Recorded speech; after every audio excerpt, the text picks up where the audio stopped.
میں اپنی پریشانیوں کی دوری کے لیے بلند تر صلوات.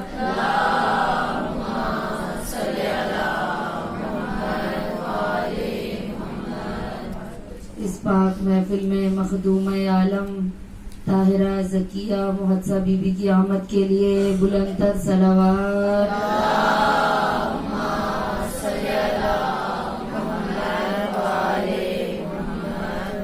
تاجیل یوسف زہرا بلند تر صلوات.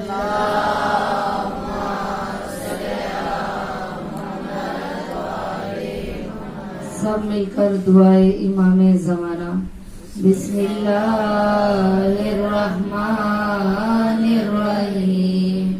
اللہم کل ولیک حجت ابن الحسن صلواتک علیہ وعلی آبائہ فی ہذہ الساعۃ وفی کل ولیہ وحافظہ وقائدہ وناصرہ ودلیلہ وعینا حتی تسکنہ ارضک طوعا وتمتعہ فیہا طویلا برحمتک یا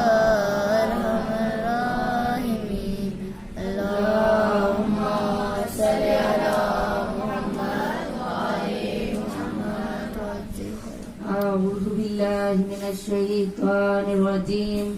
بسم اللہ الرحمن الرحیم. افوض امری الی اللہ ان اللہ بصیر بالعباد فسیکفیکہم اللہ وہو السمیع العلیم. صلوات.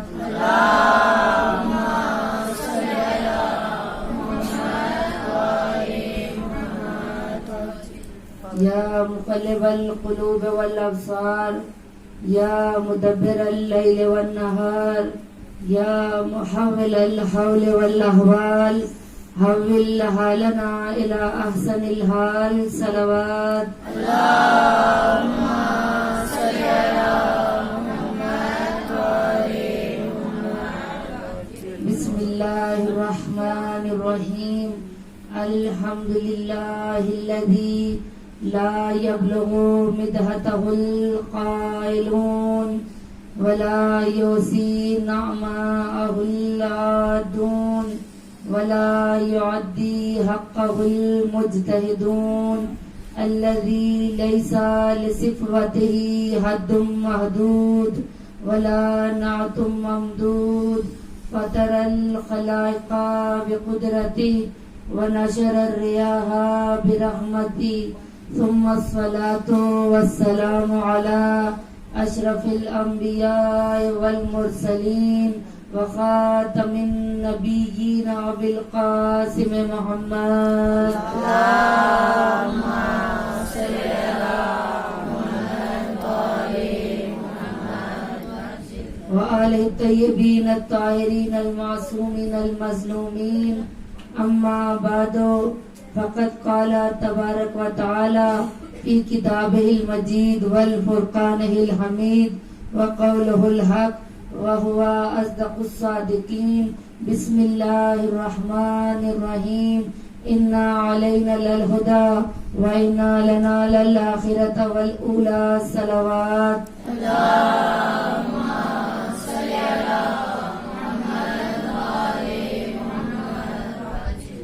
السلام علیک یا ابا عبداللہ الحسین وعلی الارواح التي حلت بفنائک علیکم منی جميعا سلام اللہ ابدا ما بقیت وبقی اللیل والنہار ولا جعلہ اللہ آخر العہد منی لزیارتکم. السلام علی الحسین وعلی علی ابن الحسین. سب مل کر اپنا سلام اپنے مولا کو پہنچائیں. السلام علی الحسین وعلی علی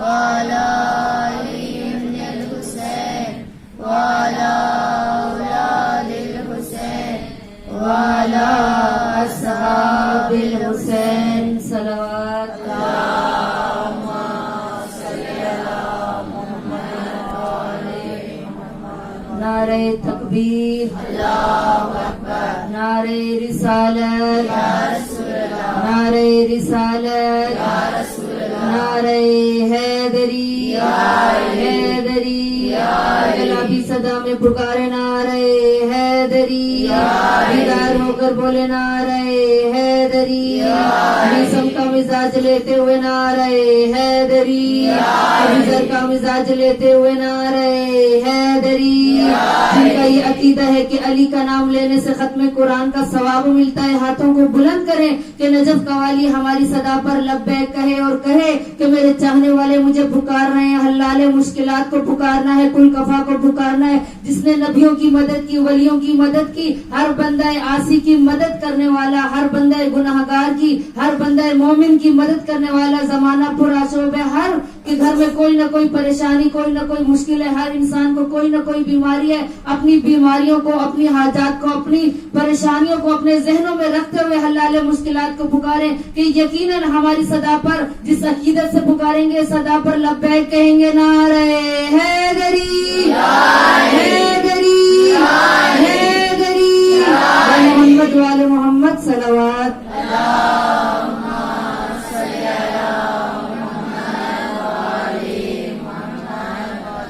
خالق نے کچھ اس طرح سے اتارے ہیں محمد، خالق نے کچھ اس طرح سے اتارے ہیں محمد، ہر دور میں ہر شخص کو پیارے ہیں محمد، اکثر در زہرا پر جبرائیل نے یہ سوچا آواز کس کو دوں یہ تو سارے ہیں محمد، صلوات پڑھیں بر محمد والا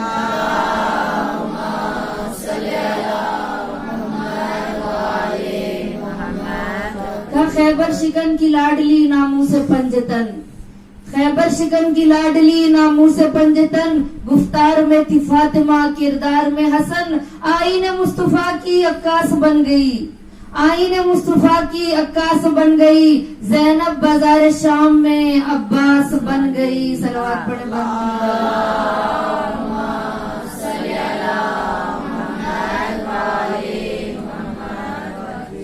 ہمیشہ کی طرح سب سے پہلے تمام تر تعریفیں، تمام حمد و ثنا اس خالق اکبر کے لیے کہ جس کی قبضہ قدرت میں ہماری جانیں ہے، وہ عظیم پروردگار جو ہر انسان کو عطا کرنے والا ہے اور اتنی محبت کرتا ہے اپنے بندے سے کہ حدیث قدسی میں ارشاد فرماتا ہے کہ اے میرے بندے اگر تجھے پتہ چل جائے کہ تیرا رب تجھ سے کتنی محبت کرتا ہے تو تیرا جوڑ جوڑ جدا ہو جائے، اور خدا اپنے قرب کے لیے اپنے پاس اپنے بندوں کو قریب کرنے کے لیے ایک طریقہ بتاتا ہے، وہ طریقہ کیا ہے؟ ہدایت کا طریقہ، وہ طریقہ کیا ہے؟ دعاؤں کا طریقہ، کہ جو ہمارے ائمہ طاہرین نے ہمیں سکھایا کہ ہم اگر خدا کا قرب چاہتے ہیں تو عبادت کریں، ہم چاہتے ہیں عبادت کریں تو عزیزان گرامی ہم نے چونکہ عبادت کا مفہوم صرف یہ لے لیا ہے کہ مصلی عبادت بچھایا جائے اور اس پر نماز پڑھی جائے یا پنجگانہ نماز پڑھی جائے تو وہی عبادت ہے،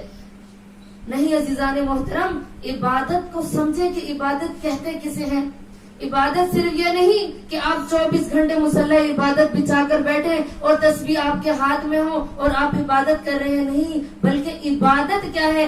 آپ صبح اٹھ کر خدا کی عبادت کے لیے صبح اپنے بستر سے اٹھے اور نیت کریں کہ خدایا آج تیری رضا کے لیے میں نے سارا دن کام کرنا ہے، قربتاً اللہ کی نیت کریں، گھر کا کام کریں گی، اپنے شوہر کی خدمت کر رہی ہیں، بچوں کو اسکول بھیج رہی ہیں، خود نماز فجر کو ادا کر رہی ہیں، قرآن پڑھ رہی ہیں، گھر میں برتن دھو رہی ہیں، گھر میں جھاڑو لگا رہی ہیں، سب کا سب عبادت میں شمار ہوئے گا، کیوں؟ کیونکہ آپ نے اٹھنے سے پہلے نیت کیا کی تھی کہ یا بار الہ تیری رضا کے لیے، تیری خوشنودی کے لیے آج میں نے سارا دن وقف کر دیا ہے، میں یہ تیری عبادت کرنا چاہتی ہوں، چونکہ عبادت کا مفہوم ہم نے سمجھا نہیں۔ اگر آپ اسکول میں پڑھا رہی ہیں تو آپ بچوں کو کس نیت سے پڑھا رہی ہیں کہ یہ ہمارے معاشرہ تربیت پا جائے، ہمارے بچوں کی اچھی تربیت ہو جائے. ماں بچے کو اسکول بھیج رہی ہے, کیوں؟ کیونکہ اس کے اندر تعلیم آ جائے, اس کے اندر صلاحیتیں آ جائیں. اگر کوئی کسی کام سے سبزی لینے جا رہی ہے تو بھی کیا ہے کہ میرے بچوں کو میں نے کھانا بنا کے دینا ہے. گھر کی صفائی کرتی ہے, اپنے شوہر کے کپڑے استری کر رہی ہے, نیت کیا ہے؟ چونکہ اللہ تو نے کہا ہے یہ تیرا مجازی خدا ہے اور مجھ پر واجب ہے کہ میں اس کی اطاعت بھی کروں, تو اس نیت سے کریں گی تو وہ بھی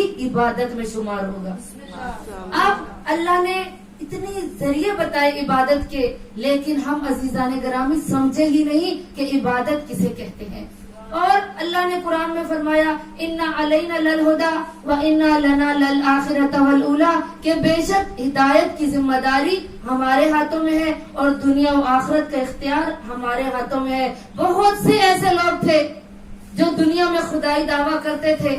ذرا قرآن اٹھا کر دیکھیں, قرآن میں فرعون کا واقعہ ہے, شداد کا ہے, ہارون کا ہے. کتنے ہی ایسے تھے کہ جو خدائی دعویٰ کرتے تھے اور اپنے غرور و تکبر کی وجہ سے, اپنے حسن و جمال کی وجہ سے, اپنے مال و دولت کی وجہ سے فخر کرتے تھے, اکڑتے تھے. لیکن اللہ نے کیا فرمایا کہ اے فرعون تو انا ربکم الاعلی کا دعویٰ کرتا ہے, جب میری پکڑ ہوگی تو دنیا تجھے چھڑا نہیں سکتی. چاہے تو آج انا ربکم الاعلی کہتا ہے, لیکن جب میں پکڑوں گا اس وقت تجھے دنیا کا کوئی بشر بچا نہیں سکتا. تو عزیزان محترم, قرآن کا قصہ ہے کہ کتنے ہی لوگ ایسے ہیں کہ جو بڑے بڑے بادشاہ ہونے کا دعویٰ کرتے تھے, لیکن آج دنیا میں ان کا کوئی نام نہیں لیتا. آج دنیا میں ان کا کوئی نام نہیں لیتا. اس طرح سے اللہ نے ان کو صفحہ ہستی سے مٹا دیا ہے. لیکن اللہ کیا کہہ رہے کہ جو میری راہ میں نکلے گا, کس لیے؟ قربانی دینے کے لیے. جو میری راہ میں نکلے گا ہدایت کے لیے, جو میری راہ میں نکلے گا اسلام کو بچانے کے لیے, جو میری راہ میں نکلے گا حق کو ظاہر کرنے کے لیے, جو میری راہ میں نکلے گا ظلم کو خاموش کرنے کے لیے, جو میری راہ میں نکلے گا, اللہ فرماتا ہے میں شام قیامت تک اس کا نام بھی باقی رکھوں گا اور اس کا کام بھی باقی رکھوں گا. اور یہی اسلام کا اٹھا کر دیکھیں, تاریخ اسلام جو پڑھتی ابھی 2 مہینے 8 دن ہو رہے ہیں کہ آپ لوگ مسلسل مجالس سن رہے ہیں, تو مجلس عزا کا مقصد کیا ہے؟ یہ مجلس عرفات ہے, یہ میدان عرفات ہے. کس طرح سے کہ میدان عرفات میں ہم کیا کرتے ہیں؟ وہاں سے کنکریاں اٹھاتے ہیں, شیطان کو مارنے کے لیے اٹھاتے ہیں. یہ میدان عرفات ہے. یہاں پر ہم نے اپنے نفس کو کنٹرول کرنے کا طریقہ سیکھنا ہے, اپنا تجزیہ کرنا ہے, اپنا محاسبہ کرنا ہے, سیکھنا ہے. ہم نے اس تربیت گاہ سے کچھ لے کر جانا ہے. اب اللہ کیا کہہ رہا ہے کہ جو میری راہ میں نکلے گا میں اس کا نام باقی رکھوں گا. کس طرح سے؟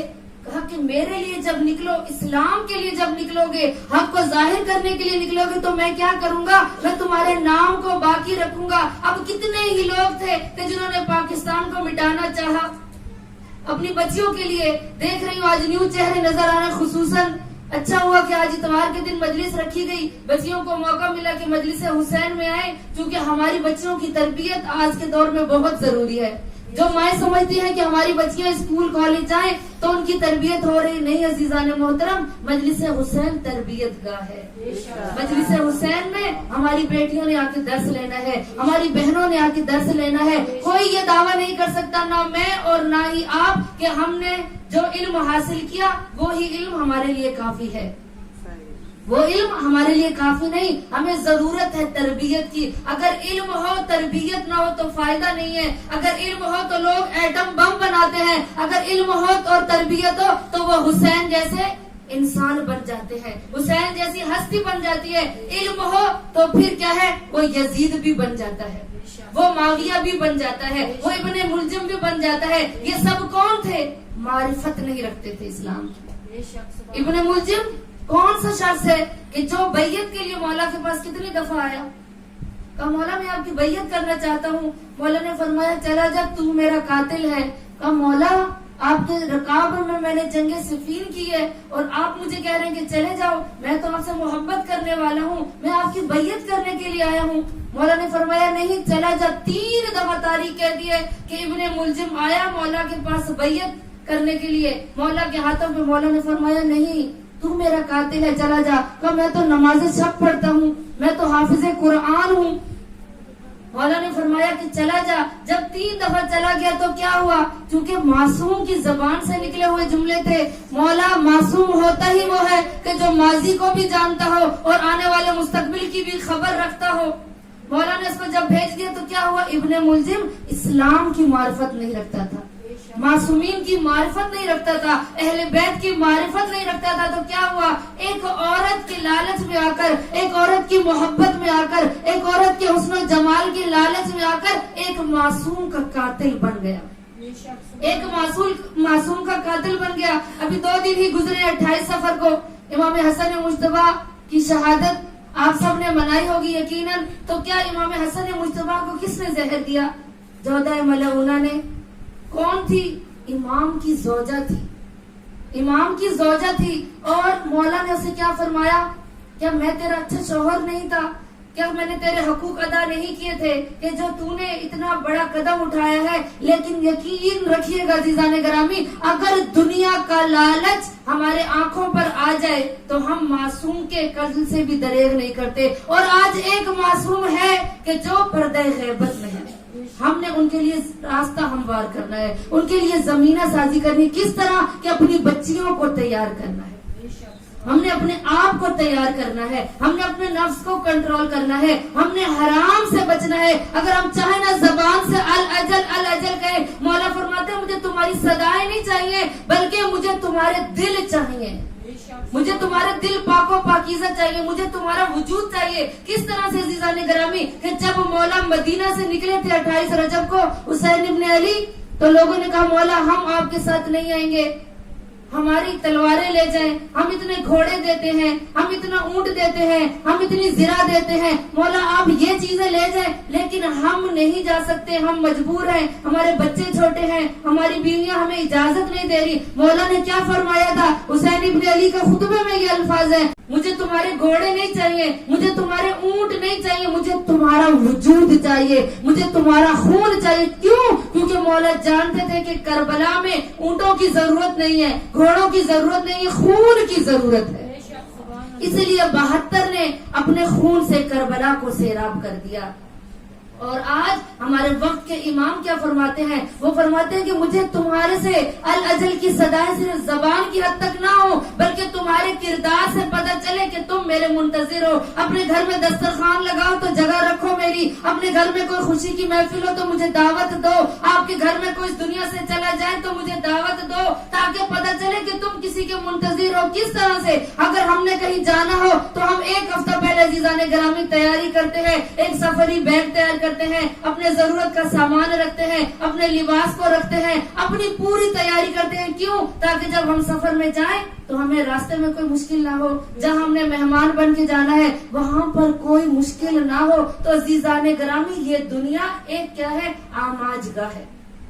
ایک دنیا یہ رہنے کی جگہ نہیں ہے، یہاں سے چلے جانا ہے. اور یہاں پر اگر رہ کر ہم اپنے وقت کے امام کے لیے کام نہیں کریں گے، ان کے اندر ان سے ہمارا خلوص نہیں ہوگا تو پھر کوئی فائدہ نہیں ظاہری محبت کا. یا ہم ظاہری دعا امام زمانہ پڑھتے رہیں، الاجل کہتے رہیں تو فائدہ نہیں. مولا کیا فرماتے؟ مجھے تمہارا وجود چاہیے. کہا مولا کس طرح سے آپ کو ہمارا وجود چاہیے؟ کہا تمہارے وجود سے الاجل کی صدائیں ہیں، تمہارے ہاتھوں سے پتہ چلے، تمہارے کردار کو دیکھ کر لوگ کہیں کہ یہ کردار امام زمانہ رکھنے والے لوگ ہیں، یہ کردار زینبی رکھنے والے لوگ ہیں، یہ کردار حسین رکھنے والے لوگ ہیں، یہ شیعہ حیدر کرار ہیں، یہ مسلمان ہیں، یہ مومن ہیں. یعنی تمہارے چہرے کو دیکھ کر اندازہ لگا لے لوگ کہ یہ شیعہ حیدر کرار ہیں. ان کے وجود سے پتہ چلے کہ یہ امام زمانہ کا انتظار کر رہے ہیں. نعرہ تکبیر، اللہ اکبر، نعرہ تکبیر، اللہ اکبر، نعرہ رسالہ یا رسول اللہ، نعرہ رسالہ یا رسول اللہ، نعرہ حیدری یا حیدری یا حیدری.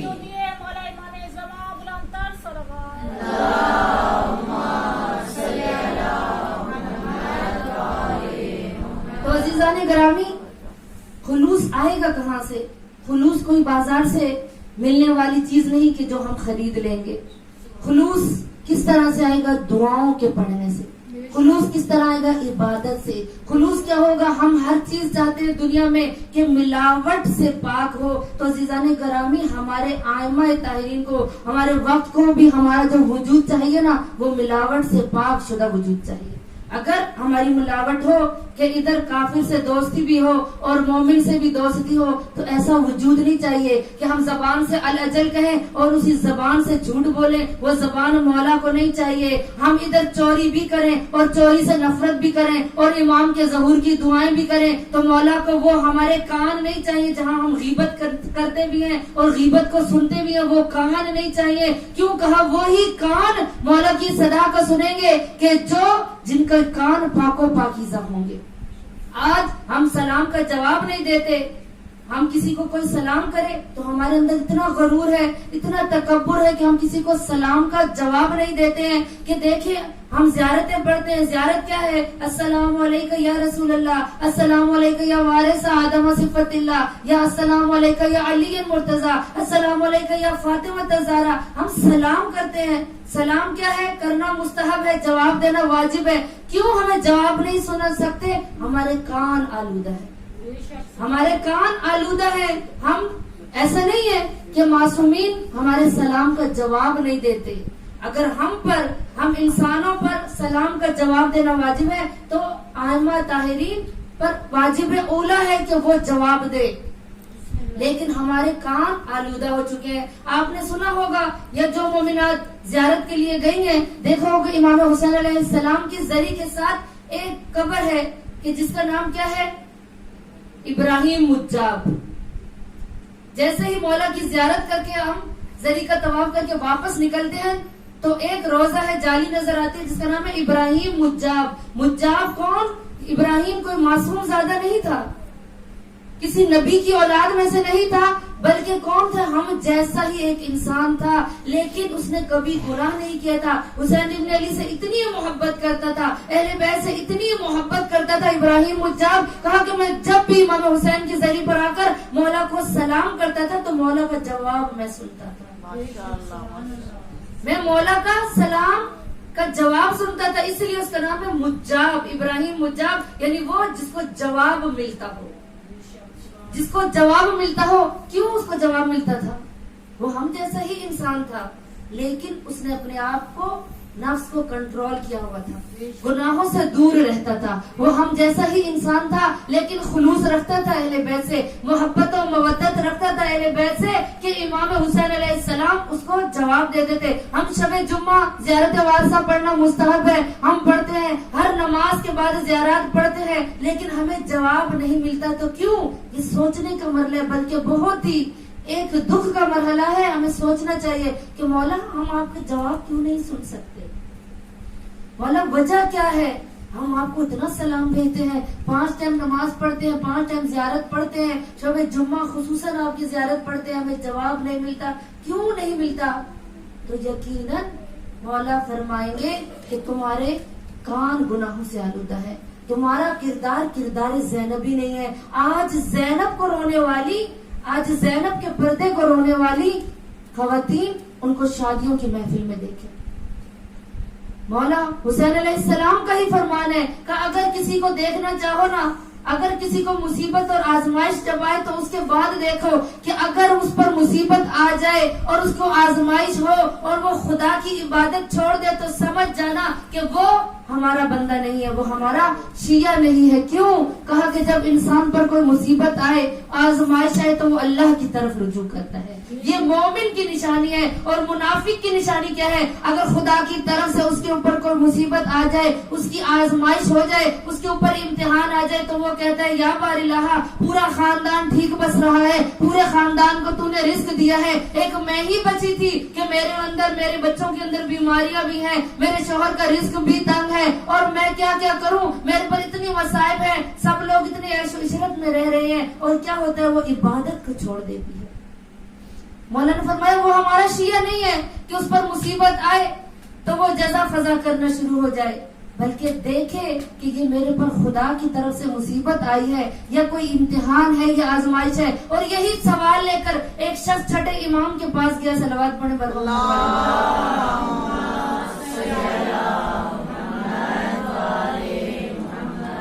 یہی سوال لے کر چھٹے امام کے پاس گیا کہ یبنا رسول اللہ مجھے بتائیں کہ کیسے پتہ چلے گا کہ جو آنے والی مصیبت یا پریشانی ہے وہ اللہ کی طرف سے امتحان آزمائش ہے یا مصیبت ہے؟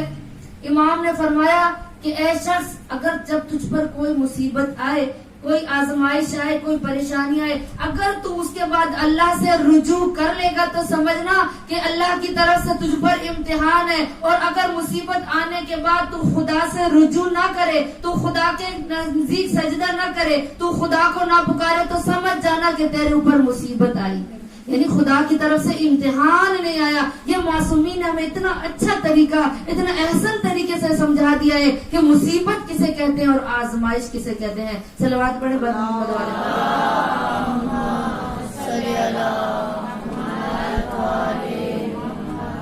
تو مومنات، مجلس حسین میں جو سب سے عظیم چیز کام آئے گی وہ ہے آپ کی نیت، وہ ہے آپ کا تواضع، وہ ہے آپ کی عاجزی، وہ ہے آپ کی انکساری، کہ آپ اپنے آپ کو جتنا کم کریں گے، جتنا چھوٹا ظاہر کریں گے، ہم معصومین اس کو بلند کر دیتے ہیں، اور جتنا اکڑ کر بیٹھیں گے، جتنے غرور و تکبر سے ہم بیٹھیں گے، کہا کہ اللہ کو تکبر پسند نہیں ہے، اللہ کو غرور پسند نہیں ہے، اللہ کو عاجزی پسند ہے، اللہ کو تواضع پسند ہے۔ اور اسی لیے ہمارے ائمہ طاہرین، کیونکہ ہم ان کی سنت پر چلنے والے لوگ ہیں، ان کی روش کیا تھی کہ وہ اپنے ساتھ غریبوں کو بھی دسترخوان پر بٹھاتے تھے، وہ غریبوں کے گھروں میں بھی محفلوں میں جاتے تھے اور ان کو اپنے دسترخوان پر بٹھاتے تھے، غریبوں کی مدد کیا کرتے تھے، خود نہیں کھاتے تھے لیکن ان کو کھلاتے تھے۔ ان کے دروازے پر آنے والا چاہے کوئی امیر ہو، چاہے کوئی غریب ہو، جو بھی آتا تھا اس کو عطا کرتے تھے۔ اور اسی لیے فرشتے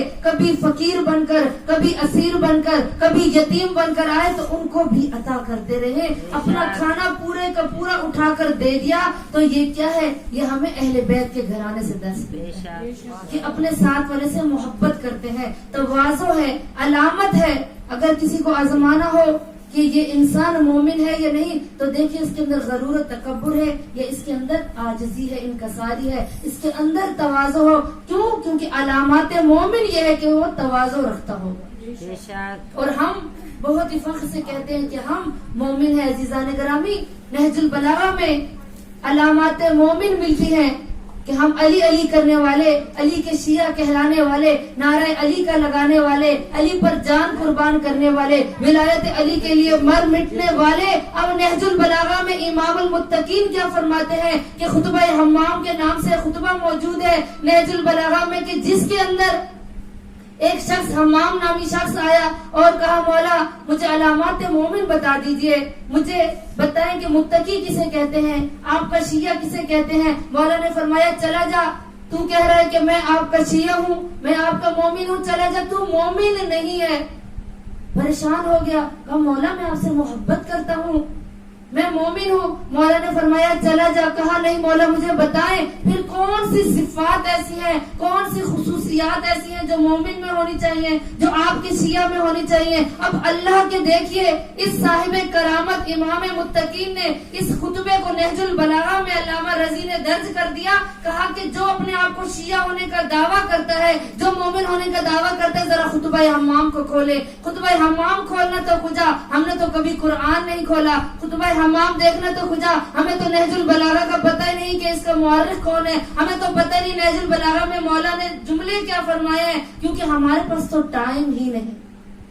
مولا سے محبت کرنے والے ذرا خطبہ حمام کو عزیزان گرامی آپ سے ریکویسٹ ہے ذرا کھولیے گا نہج البلاغہ کو۔ اور وہ مومن ہی نہیں، وہ شیعہ ہی نہیں جس کے گھر میں نہج البلاغہ نہ ہو، جس کے گھر میں صحیفہ سجادیہ نہ ہو، جس کے گھر میں قرآن نہ ہو، جس کے گھر میں مفاتیح الجنان نہ ہو، وہ اپنے آپ کو شیعہ ظاہری تو ہو سکتا ہے لیکن جو مولا نے علامات بتائی ہیں وہ اس کے اندر نہیں پائی جاتی۔ اب خطبہ حمام میں کیا ہے، کہا مولا میں آپ کا شیعہ ہوں۔ مولا نے فرمایا نہیں، کہا مولا مجھے بتائیں پھر آپ کا شیعہ کسے کہتے ہیں، آپ کا شیعہ کیسا ہوتا ہے، آپ کو چاہنے والا کیسا ہوتا ہے، مومن کی علامات کیا ہیں۔ اب حمام سننے لگا، امام علی علیہ السلام کے بار بار حمام کے اسرار کرنے پر مولا نے اس کو کہا اگر تو چاہتا ہے، چونکہ مولا جانتے تھے کیا ہونے والا ہے، مولا نے فرمایا اگر تو چاہتا ہے تو میں تجھے بتاؤں گا، تیرے بار بار اسرار کرنے پر میں تجھے بتاتا ہوں کہ علامات مومن کون کون سی ہیں۔ مولا نے فرمایا ہمارا جو چاہنے والا ہوگا، جو اپنے آپ کو مومن کہتا ہوگا، وہ 51 رکعت نماز پڑھتا ہوگا، وہ قرآن کی تلاوت کرتا ہوگا، وہ غریبوں کا خیال رکھتا ہوگا، وہ حق کا ساتھ دینے والا ہوگا، وہ باطل کے خلاف آواز بلند کرنے والا ہوگا، وہ پردہ کرنے والا ہوگا، وہ اپنی عورتوں کی عزت کرنے والا ہوگا، وہ نمازی ہوگا، وہ اپنے بچوں کی اچھی تربیت کرنے والا ہوگا، وہ تواضع رکھنے والا ہوگا، وہ عاجزی رکھنے والا ہوگا، وہ غرور نہیں کرتا ہوگا، وہ تکبر نہیں کرتا ہوگا، وہ فقیروں کو اپنے دسترخوان پر بٹھاتا ہوگا، وہ اپنے رشتہ داروں سے اچھا سلوک کرتا ہوگا، وہ مومن ہوگا۔ تو کون سا ہوگا؟ کہا کہ جو عبادت بھی کرتا ہوگا، غریبوں کا بھی خیال رکھتا ہوگا، کسی کے مال کو غصب کرنے والا نہیں ہوگا، سڑک پر چلے گا، راہ رکھے گا تو لوگوں کے آنے کے لیے بھی رستہ ہموار کرتا ہوگا، لوگوں کی مدد کرتا ہوگا، غریبوں کا خیال رکھتا ہوگا، یتیموں پر دست شفقت رکھنے والا ہوگا۔ جب بہت ہی علامات ہیں، میں آپ کو مختصر کرتی چلوں۔ اب جب مولا نے علامات بتانا شروع کی، کافی دیر گزر گئی، حمام سنتا رہا۔ عزیزان گرامی، آپ کی توجہ کی طالب ہوں۔ اب مولا نے جب یہ علامات بتانا شروع کی، حمام حیرت زدہ ہو گیا، انگشت پہ دندان ہوا۔ ابھی مومن کی علامات امام علی متقین بتا رہے تھے، امام امیر المومنین بتا رہے تھے، کیا دیکھا کہ حمام فوراً زمین پر گرا اور تھوڑی دیر تڑپنے کے بعد اس کی جان نکل گئی، اس کی جان نکل گئی۔ مولا نے فرمایا اسی لیے میں نے کہا تھا کہ تو اصرار نہ کر، تو نہ مجھ سے پوچھ کے علامات مومن کیا ہے۔ اب حمام سنتا تھا تو پریشان ہوا، کیوں؟ کہا یہ صفت بھی میرے اندر نہیں، یہ صفت بھی میرے اندر نہیں، اور میں تو مومن ہونے کا دعویٰ کرتا ہوں، میں تو حسین ابن علی کے چاہنے ہونے کا دعویٰ کرتا ہوں۔ تو اب کیا ہوا؟ حمام ابھی مولا بیان کر رہے تھے کہ حمام اس دنیا سے رخصت ہو گئے۔ چمن چمن کلی کلی علی علی علی علی، چمن چمن کلی کلی علی علی علی علی، نگر نگر گلی گلی علی علی علی علی، نگر نگر گلی گلی علی علی علی علی، نعرہ حیدری حیدری حیدری حیدری، شدیے مولا علی علیہ السلام بلندر سلوات۔ اللہم صلی علی محمد وآل محمد۔ تو عزیزان گرامی، اپنے اندر علامات مومن چیک کریں اپنے آپ کو۔ رات کو محاسبہ کیوں کہا ہے کہ پورا دن اگر آپ کو ٹائم نہیں ملتا محاسبہ کرنے کا، اپنے آپ کو چیک کرنے کا، جب رات کو بستر پر جائے نا تو صرف 5 منٹ سوچیں کہ آج میں نے سارا دن کیا کیا ہے۔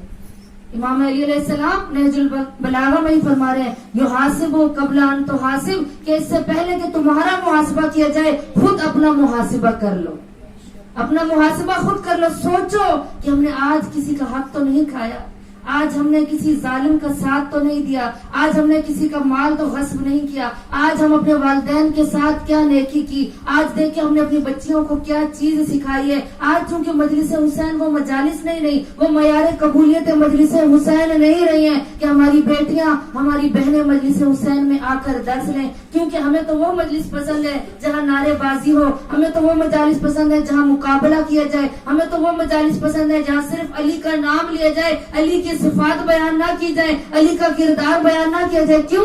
کیونکہ اگر کسی نے ممبر سے علی کا کردار بیان کر دیا، علی کی صفات بیان کر دی، تو ایسا نہ ہو ہمیں عمل کرنا پڑ جائے۔ آج لوگ عمل سے ڈر رہے ہیں، میں اور آپ، میں آپ سے نہیں، پہلے اپنے نفس کو مخاطب کر رہی ہوں۔ آج میں اور آپ عمل سے ڈرتے ہیں کہ ایسا نہ ہو کہ ممبر سے جو بات کی جائے اس پر عمل کرنا۔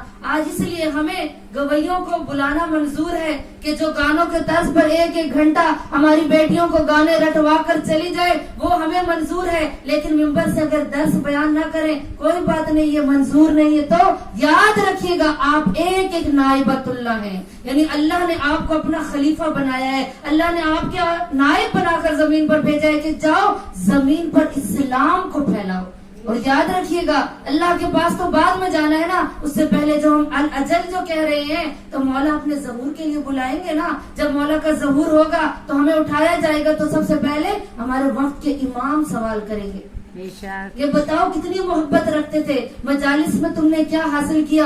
اور ہم نے مجالس کو تو چونکہ مجلس سمجھا ہی نہیں. یہ مجلس حسین صرف رونے کی جگہ نہیں ہے بلکہ تربیت گاہ ہے. کربلا میں ماؤں نے اپنے اولادوں کو دیا ہے تو ان کی تربیت کس طرح سے کی تھی کہ شب عاشور امام حسین علیہ السلام جب ایک خیموں میں جا رہے تھے نا تو دیکھا جناب ام فرما کے خیمے کے قریب گئے تو خیمے سے کیا صدا آ رہی تھی کہ جناب ام فرما رو بھی رہی تھی. یہ تربیت ہے کربلا کی ماؤں کی. اتنی شیر دل خاتون ہے.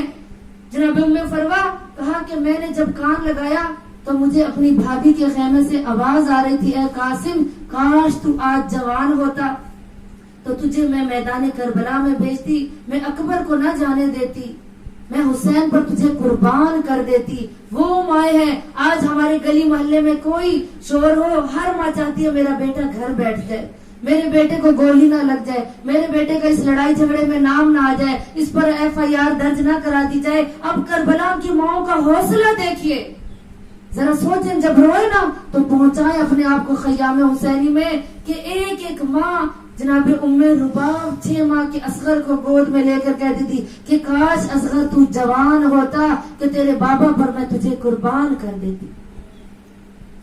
کربلا والی ماں نے اپنے بچوں کی تربیت اس لیے نہیں کی کہ وہ خیموں میں رہیں, ایک ایک بچے کی تربیت اس انداز میں کی تھی, جانتی تھی کہ ان کو ہم نے حسین پر فدا کرنا.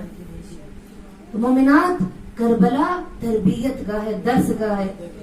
اور ان ماؤں کے لیے یہ میرا پیغام ہے جو چاہتی ہے نا کہ ہماری بیٹیاں کردار زینبی رکھیں. کردار زینبی رکھنے کے لیے آپ کو محنت کرنی پڑے گی. اپنی بیٹیوں کو مجلس حسین میں لے کر آئے, ان کو بتائیں کہ ہم کربلا والوں کی یاد میں جا رہے ہیں, ہم سکینہ کو رونے کے لیے جا رہے ہیں, ہم زینب کو رونے کے لیے جا رہی ہیں. کون ہے زینب کہ جس نے خطبہ بھی دیا تو اپنے بابا کے لہجے میں؟ ایسی خاتون کہ پورے واقعہ کربلا میں نہیں ملتی کہ جب شام کے دربار میں کہا نا کہ دیکھا خدا نے تیرے بابا کو تیرے بھائیوں کے ساتھ کیا کیا, کربلا میں تیرے بھائیوں کو ذبح کر دیا, تیرے بھائی مارے گئے, تیرے بیٹے مارے گئے. تو اس وقت زینب نے ایک جملہ فرمایا جو میری ثانیہ زہرا آقا زادی کا جملہ ملتا ہے, کہا ماں رائی تو اللہ جمیلہ, کہ میں نے تو خوبصورتی کے علاوہ کچھ نہیں دیکھا. کیوں؟ کیونکہ جانتی تھی کہ یہ آزمائش ہے, یہ امتحان ہے. اور میری بیوی نے یہ کہا تھا یزید نہ تیرا وقت رہے گا, نہ تیرا تاج رہے گا, نہ یہ تیری حکومت رہے گی, یہ تیرے کرائے کے قاتل, یہ تیرے اوپر سائے پہ جو رکھ کر ہے نا, یہ تیرے نیزوں تیروں سے تلواروں سے تیرے اوپر جو سایہ کرنے والے ہیں نا, یہ کرائے کے قاتل ہیں, یہ تیرے پیسوں پر چلنے والے ہیں. لیکن یاد رکھنا میں زینب علی کی بیٹی وعدہ کرتی ہوں کہ ایک وقت ایسا آئے گا نہ تو رہے گا, نہ تیری حکومت رہے گی, نہ تیرا وقت رہے گا, نہ تیرا تخت رہے گا. میں زینب بنت علی یہ بتا کر جاؤں گی شام والوں کو کہ میرا بھائی باغی نہیں نمازی تھا. میں زینب ایک عورت ہو کر دعویٰ کر کے جا رہی ہوں کہ ایک وقت تیری حکومت ختم ہو جائے گی. یہ بھی جانتی تھی کہ یہ امتحان ہے. اور کس طرح سے امتحان دیا, کہا کہ شام میں جب میری آقا زادی نے خطبہ دیا نا تو ہلچل مچ گئی. بہت سے لوگوں کو تاریخ کہتے نہیں پتا تھا کہ یہ اولاد علی و بطول ہے.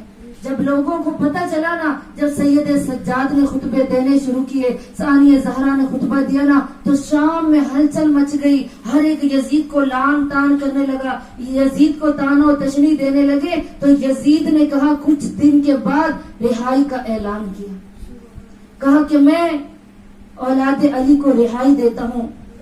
رہائی کا جب نام سنا نا تو سید سجاد فرماتے ہیں کہ اب رہا کر کے ہمیں کیوں وطن بھیجنا چاہتے ہو؟ جو رہائی کو ترستی رہی وہ سکینہ زندان شام میں سو گئی. اب جب سادات کا قافلہ تیار ہوا, عماریوں پہ پردے ڈالے گئے, آقا زادیاں سوار ہوئی نا, تو اس وقت زینب کو وہ وقت یاد آیا کہ جب 28 رجب کو مدینہ سے چلے تھے تو کہا 53 محمل تھے, اور اب شام سے آقا زادی قافلہ لے کر جا رہی ہے. تو رونے کی بات یہ ہے کہ صرف 3 محمل ہیں. میری آقا زادی نے بچوں کو ساتھ لیا, بہنوں کو پھوپھیوں کو ساتھ لے کر سید سجاد عماریوں پر